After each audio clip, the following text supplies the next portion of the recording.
Dear Ate ko, masyado pa po kami mga bata para sa responsibilidad na dumating sa amin.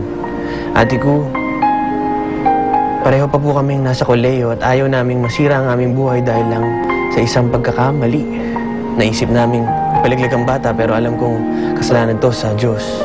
Natakot po ako pero mas natatakot po ako ano magiging future ko. Ano ba ang dapat kong gawin, Ate ko? Nagmamahal, the young and the buntis. Para sa'yo, the young and the buntis, isipin mo na mabuti. Ang magiging desisyon mo. Una, kakayanin ba ito ng konsensya mo? Na pumatay ng isang batang walang kamalay-malay, ang naging kasalanan lamang ay mabuhay?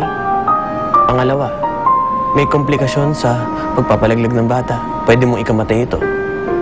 Pangatlo, sinasabi mo na natatakot ka. Hindi ba tunay na katapangan ng harapin mo yung pagkakamali? Tanggapin mo ang naging epekto nito? Harapin mo? At pag nagawa mo yun, hindi ba yun ang tunay na katapangan? Sana kahit paano nasagot ko ang iyong katanungan. Muli, ito ang iyong ate ko, ate mo, atin yung lahat.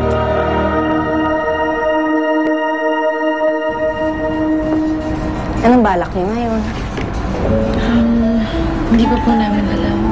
Pwes, tandaan niyo lamang kung ano man ang maging desisyon niyo, nandito lamang ang network para suportahan kayo. Ngayon, kung sakasakaling gusto niyo naman paalam na sa publiko, paubayan niyo na sa network. Kami na ang gagawa. Gagawin natin exclusive yan. The Singing Sweetheart. Umamin na magkakaanak na.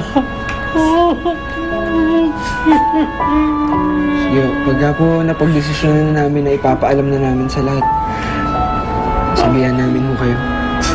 Basta sana, kung ano man naman pag-desisyonan ninyo, isipin ninyong maigi, ha? Ano man naman yung problema, alalahanin nyo, nandito lang kami for you. Okay?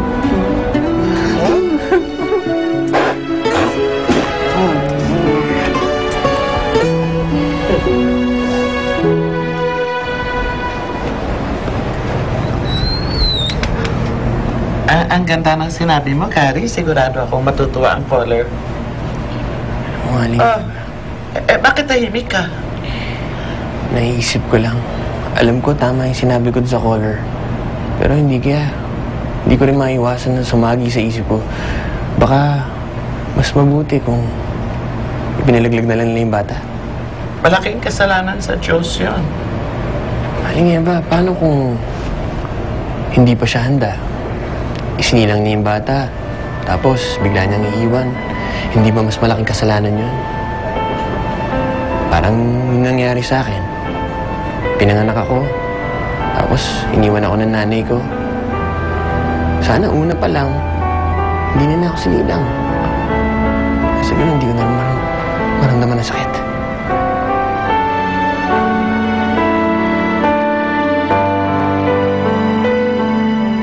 Biruin mo, ha? Akala mo, titino-tino.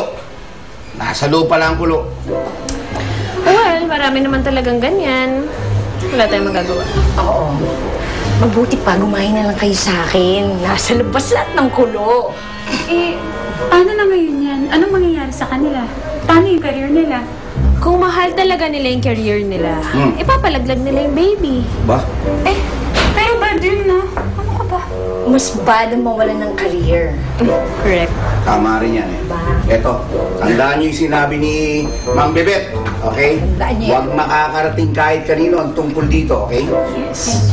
Okay. Alright. Sige, tagal nitong elevator, ha? Oo nga, parang mainit pa, ha? Ay, nako, bari na sa... Pagdanan lang tayo. Where? There, right? Okay, we make a right? Bye, sir. Bye, sir.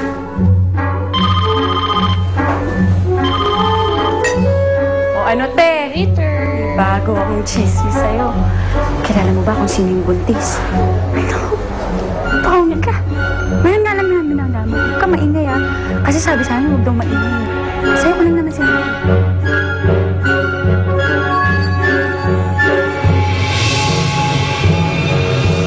Huwag na kailangan. At determinasyon,